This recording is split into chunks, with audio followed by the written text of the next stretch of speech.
My colleague Nick Ferrari was questioning the Defence Secretary John Healey after a report that in order to lead the naval mission to clear the Strait of Hormuz, we have to borrow a German naval vessel because we didn't have any of our own. How many frigates do we have in the fleet? We have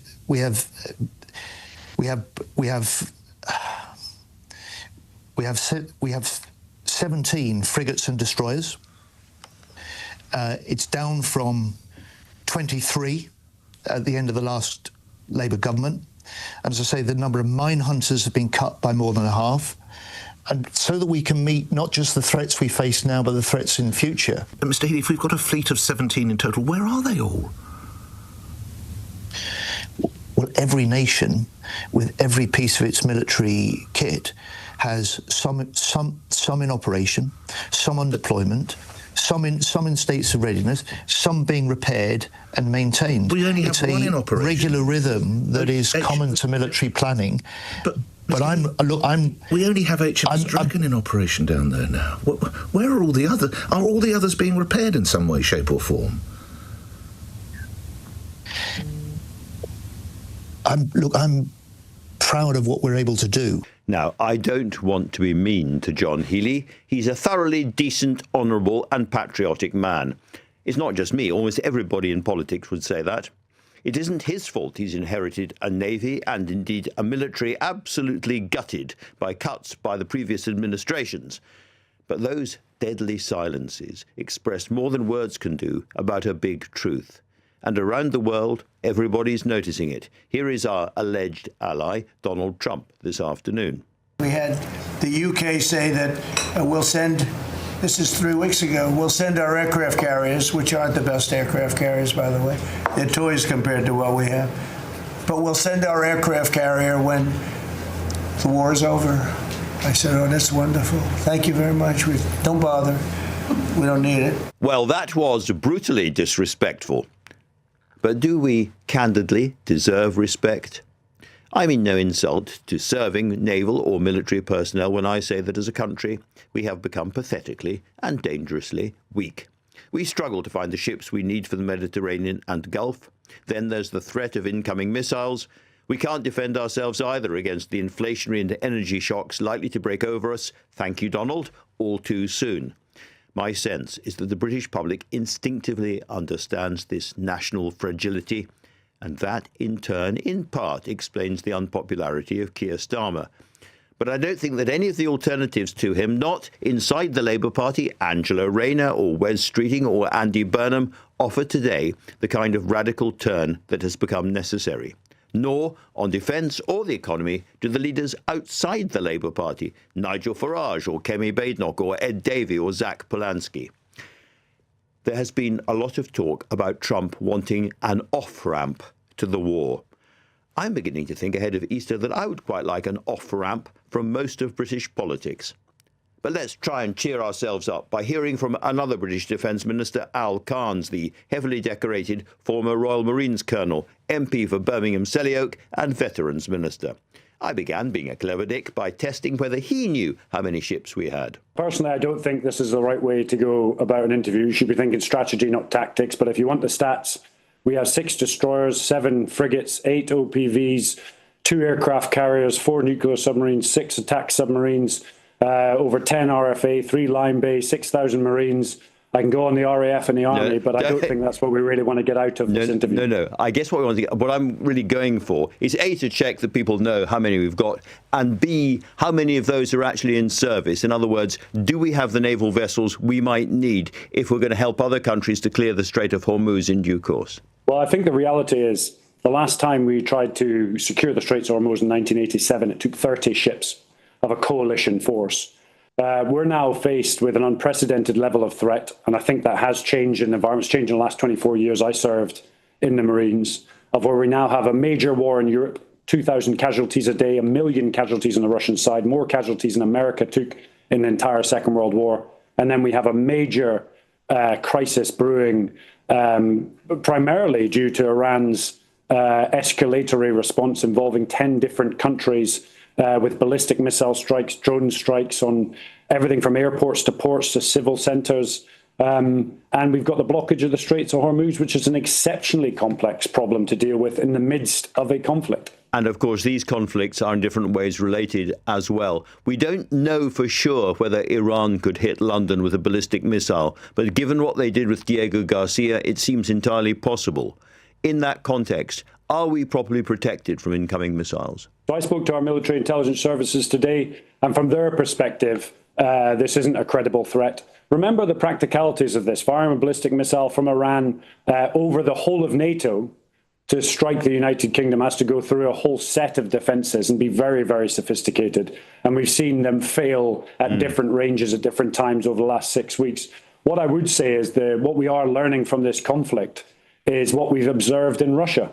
When Russia have attacked Ukraine, they've used a low and slow mix of drones with high and fast flying hypersonic and ballistic missiles. We're seeing those exact same tactics play out now in Iran, which says two real things: that there is training and cross-pollination going on, and indeed there's some cross-pollination of electronic warfare. And so, Putin's hands are behind both of these conflicts in one way, shape or another. It's clearly not the Defence Secretary's fault or your fault or indeed the Prime Minister's fault that Britain's defences have been hollowed out for so many years and are so, relatively speaking, threadbare at the moment. But can I ask you, is there a real drive inside government from people like yourself to get the Chancellor to raise defence spending even further and even faster than has been admitted so far? Yeah, I mean, if I was driving any faster, I'd get done with a speeding ticket.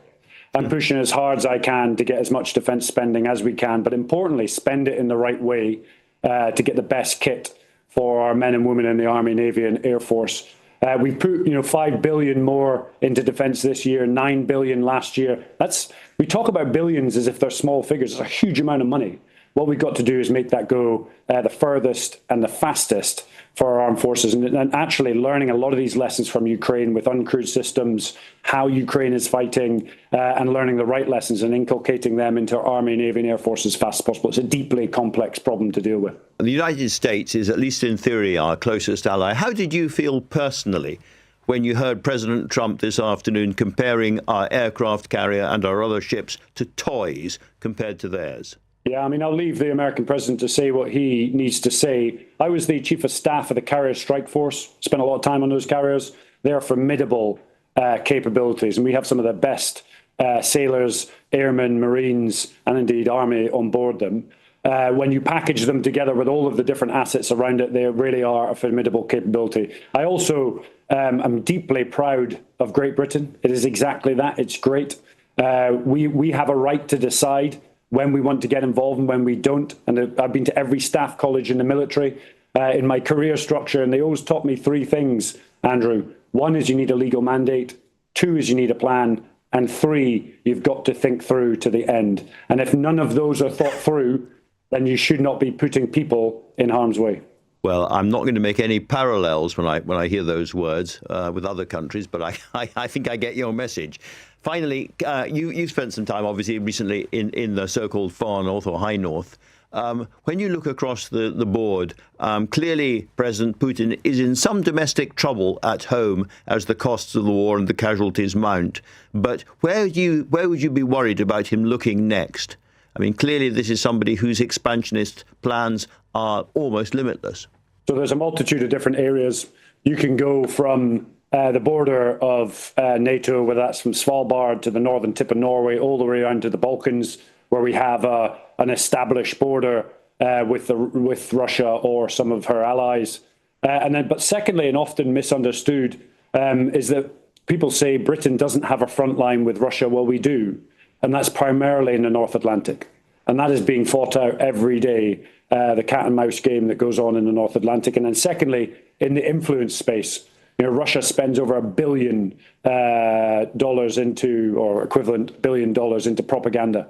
And we've got to be very careful of them meddling in politics here in the UK or indeed across Europe. And I just reflect on, the Reform Welsh leader has now got 10 years in prison for taking Russian money. And that's a significant concern. Given the multitude of threats coming from all sides at the moment, is this a moment when we need a government not of left or right, but a security defence government first and foremost? I personally think The country is fed up in a lot of cases of the political infighting, and a lot of the criticism coming from the other side on the state of defence. I think what they want us to do is get our heads together and come up with a comprehensive and detailed strategy to how we spend it. And what I can say from the SDR, we've come up with that. We're moving forward. We're moving out on it. And it's balanced. It's not just about ships, bombs, planes and bullets.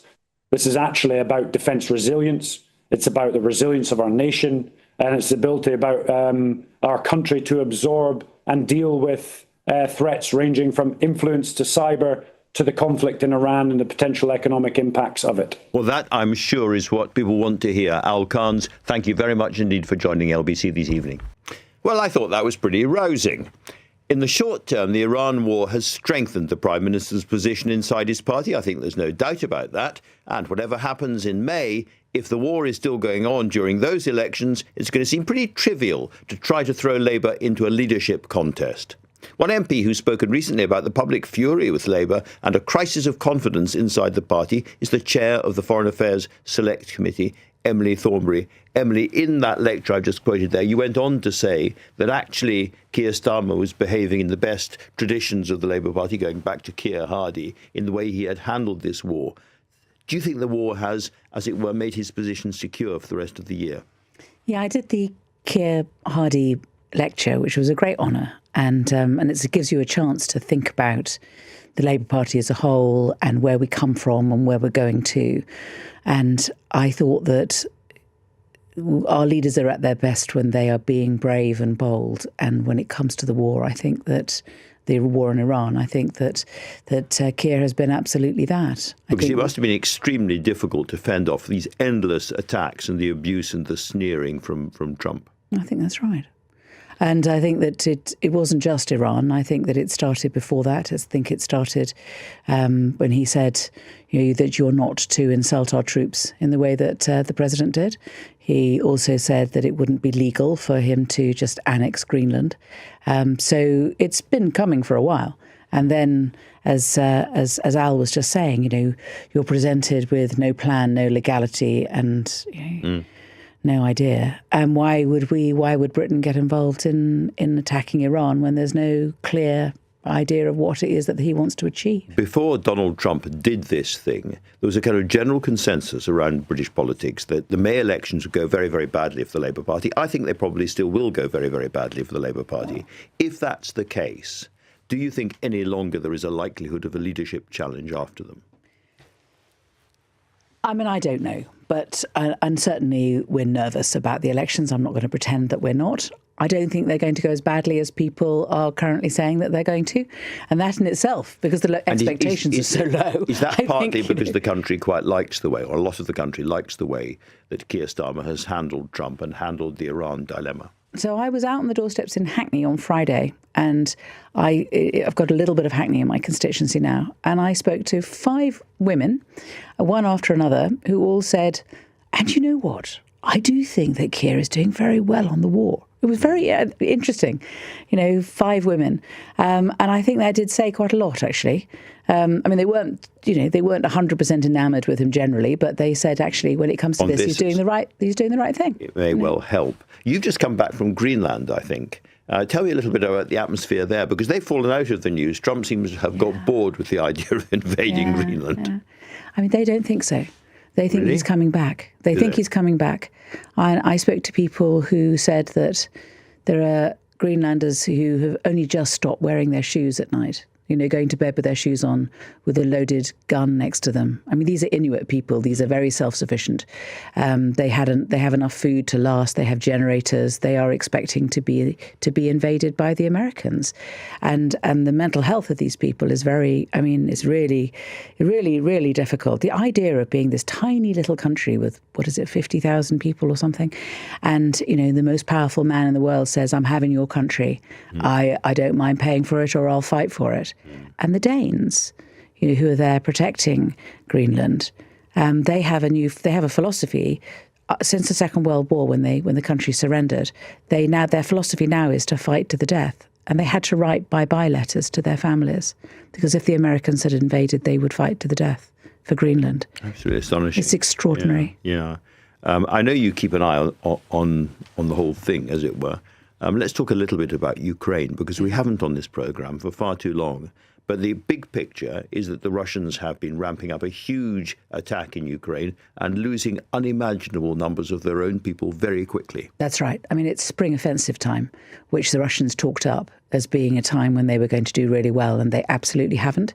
They've been losing appalling numbers of people, but they've also been losing territory for the first time in a very long time. So the Ukrainians seem to be on the up, which is encouraging. So, well, the assumption was, Trump launches his war in Iran. All the focus is on that. All the missiles are for that. Ukraine gets forgotten. Therefore, Russia wins. And that appears to be completely untrue. It seems to be completely untrue. And there are also all kinds of things, that can change. So the Ukrainians are giving advice to the Gulf about defending themselves against shoot down drones. Yeah, and they're the same drones that the Ukrainians have been using, because they're Russian-Iranian drones. So they're making new allies, new friends. They're helping. And so who knows where that will end. It's a complicated picture and not all grim. Emily Thornberry, thank you very much indeed for coming in. Nice to see you.